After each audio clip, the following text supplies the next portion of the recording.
అందరికీ నమస్కారం. జూన్ 21వ తేదీ అంతర్జాతీయ యోగా దినోత్సవ సందర్భంగా మనందరం కార్తీక మాసం ధనుర్మాసం లాగా జూన్ మాసాన్ని యోగా మాసంగా గుర్తించి నెలంతా శారీరక మానసిక ఆరోగ్యాన్ని పెంపొందించుకోవటానికి నిజ జీవితంలో యోగాను ఒక భాగంగా చేసుకుని అందరూ ఆచరించాలని మన ప్రధానమంత్రి శ్రీ నరేంద్ర మోడీ గారు మరియు ఆంధ్రాను యోగాంధ్రగా మార్చాలని ఆంధ్రప్రదేశ్ ముఖ్యమంత్రి శ్రీ నారా చంద్రబాబు నాయుడు గారు ఇంటింటికి యోగా చేరాలని సంకల్పించారు. ఇందులో భాగంగా ఇంటింటికి యోగా కార్యక్రమానికి మీ అందరికీ స్వాగతం. ఈరోజు తొడలు బాగా తగ్గించుకోవటానికి స్పెషల్గా ఉపయోగపడే 2 ఆసనాలని స్త్రీల కొరకు ప్రత్యేకంగా చూపించబోతున్నాం. మన శరీరంలో కొవ్వు కణాలు అనేవి పెద్ద సైజు కొవ్వు కణాలు, ఎక్కువ సంఖ్య కొవ్వు కణాలు ఉండే ప్రదేశాలు 2. ఆడవారికి ముఖ్యంగా ఆ 2 భాగాలు, ఒకటి పిరుదులు, 2 తొడలు. మిగతా భాగాల్లో కొవ్వు కణాలు ఉంటాయి, కొద్దిగా చిన్న సైజు ఉంటాయి, తక్కువ నెంబర్ ఉంటాయి. అందుకని ఇతర భాగాల్లో కొవ్వు తక్కువ పేరుకుంటుంది. ముందుగా కొవ్వు అనేది ఎక్కువ పేరుకునేది పిరుదులకి, తొడలకి. ఎందుకు అనే రీజన్, పెద్ద కొవ్వు కణాలు, ఎక్కువ సంఖ్యలో కొవ్వు కణాలు ఉండి ఫస్ట్ ఎక్కువైన కొవ్వు అంతా ఈ భాగాలు ఎక్కువ పెరుగుకోవటం వల్ల ఆ భాగాలు బాగా పెరుగుతాయి.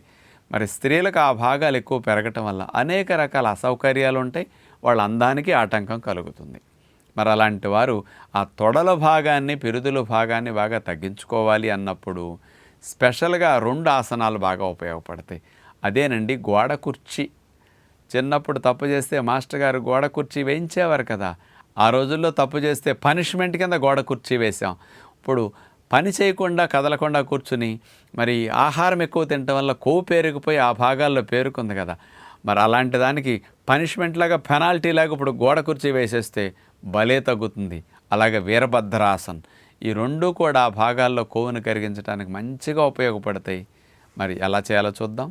ముందుగా ఉత్కటాసన్. ముందలా స్ట్రైట్గా నుంచున్న తర్వాత 2 కాళ్ళ మధ్యలో అలా కొద్దిగా దూరం జరిపితే బ్యాలెన్సింగ్ ఉంటుంది. 2 చేతుల్ని పైకట్లా లేపి చాపి ఉంచి, ఇక నడుమును వంచకుండా మోకాళ్ళను వంచి శరీరాన్ని హైట్ తగ్గించి ఇట్లా మోకాళ్ళ మీద బెండ్ అయి ఉండాలి. పూర్వం రోజుల్లో మనకి గోడ కుర్చీ వేసిన అనుభవం ఉండుంటుంది. అక్కడ గోడ ఆనుకుని గోడ కుర్చీ వేస్తాం, ఇక్కడ గోడ లేకుండానే అలా గోడ కుర్చీ వేసిన విధముగా కాళ్ళను వంచి అలా ఉండేసరికి ఈ బరువంతా కూడా మోకాల నుంచి సీటు భాగం వరకు మోయవలసి ఉంటుంది. కాబట్టి ఆ భాగంలో కొవ్వును కరిగించడానికి ఈ ఉత్కటాసన బాగా పనికొస్తుందన్నమాట. ఇలా ఒకసారి చేసి బాగా పోట్లు వచ్చినట్టు, బాగా పెట్టపెట్టలాడిపోయినట్టుగా పెయిన్ వస్తూ ఉంటుంది తొడల భాగంలో. మరలా పైకి లేచి ఒక 1/2 నిమిషం రిలాక్స్ అయ్యి మళ్ళా అదే భంగిమను రిపీట్ చేస్తే బాగుంటుంది. తొడల భాగంలో ఉండే కొవ్వుని కరిగించడానికి 2వ ఆసనంగా వీరభద్రాసనం చేయబోతున్నాం. 2 కాళ్ళను సుమారుగా 2-2.5 అడుగులు దూరం వచ్చేటట్లు ఆ రకంగా జరిపేసి 2 చేతుల్ని కూడా అలా లేపి భుజాలకు సమాంతరంగా చేతుల్ని చాపేస్తాం. ఇప్పుడు చూడండి, రైట్ లెగ్ని సైడ్కి ట్విస్ట్ చేసాం. మనం రైట్ సైడ్ తిరిగి ఆ రకంగా రైట్ లెగ్ని మోకాల దగ్గర బెండ్ చేసేసి ఎడమ కాలు మాత్రం స్ట్రైట్గా చాపే ఉంచుతాం. ఇందాక 2 కాళ్ళు కలిపి ఉత్కటాసనలో అలా బెండ్ చేసాం. ఇప్పుడు మాత్రం ఒక కాలు మీదే బెండ్ అయి ఉంటుంది. లెఫ్ట్ లెగ్ మాత్రం అసలు బెండ్ చేయకుండా స్ట్రైట్గా ఉండాలి. చేతులు అట్లా చాపే స్ట్రైట్గా ఉండాలి. ముందు చేతి వైపే మన ముఖం పెట్టి అట్లాగే కదలకుండా చూస్తూ ఇదే భంగిమలో ఉంటాం. ఇది సీటు భాగానికి, తొడల భాగంలో ఉండే కొవ్వును కరిగించడానికి అందరూ, అన్ని వయసుల వారు సులభంగా చేయగలిగే ఆసనం అన్నమాట.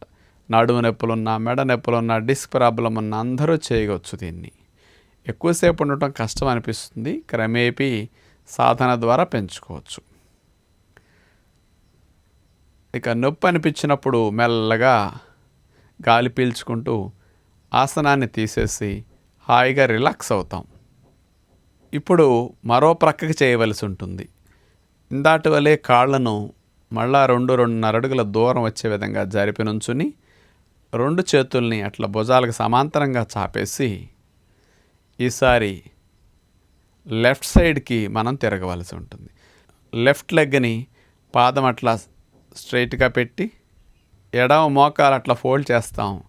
కుడి కాళ్ళను మాత్రం బెండ్ చేయకుండా స్ట్రైట్గా అట్లా చాపుంచి అదే విధముగా కాస్త బెండ్ అయి ఉండి ఒక నిమిషం సేపు కదలకుండా అదే భంగిమలో ఉంటాం. ఈ వంగి మోకాళ్ళ మీద బరువు అట్లా పడి ఉండేసరికి సీటు తొడల భాగంలో ఉండే కొవ్వు కరగటానికి మంచి అవకాశం ఉంటుంది. ఇట్లా నిమిషం సేపు ఉన్న తర్వాత మంచిగా దీర్ఘశ్వాసలు తీసుకుంటూ రిలాక్స్ అవుతారు. ఈ 2 రకాల ఆసనాలు కూడా బరువు ఎక్కువ ఉన్నవారు కూడా సులభంగా చేయగలిగేవి. తేలిగ్గా స్త్రీలలో ఉండే కొవ్వుని తొడల భాగంలో ఉన్నదాన్ని కరిగించుకోవడానికి బాగా ఉపయోగపడతాయి. అసలు గోడ కుర్చీ అట్లా ఉత్కటాసన గనక వేసి ఉంచితే మోకాళ్ళ బలం, పిక్కల బలం, తొడల బలం భలే బాగా పెరుగుతుంది. తొడల భాగంలో సీటు భాగంలో కొవ్వు కరిగింది కూడా ఆ భాగంలో స్కిన్ వేలాడకుండా షేప్ అవుట్ అయిన ఆ భాగం కూడా మంచి షేప్లో ఫామ్ అవటానికి ఈ ఆసనాలు బాగా ఉపయోగపడతాయి. కాబట్టి ఇట్లాంటి ప్రయత్నం చేయండి. పిల్లలకు ముందు నుంచి నేర్పితే ఆ భాగాలు షేప్ అవుట్ అవ్వకుండా మరి కొవ్వు ఎక్కువగా పేరుకోకుండా ఉండటానికి కూడా బాగుంటుంది. ఎవరైనా సరే వెయిట్ బాగా తగ్గించుకోవడంతో పాటు ఆ భాగంలో ఫ్యాట్ కూడా బాగా తగ్గాలంటే ఎర్లీ డిన్నర్ ఓన్లీ ఫ్రూట్స్ తినండి. చాలా బాగా మీకు ఫ్యాట్ ఆ భాగాల్లోది బాగా స్పీడ్గా తగ్గి కరిగిపోతుంది అనమాట. కాబట్టి early dinner before 6-6:30 only fruits best dinner కింద మీరు అలవాటు చేసుకుంటే ఫ్యాట్ లాస్కి వెయిట్ లాస్కి బాగా మంచిదని విజ్ఞప్తి చేస్తూ నమస్కారం.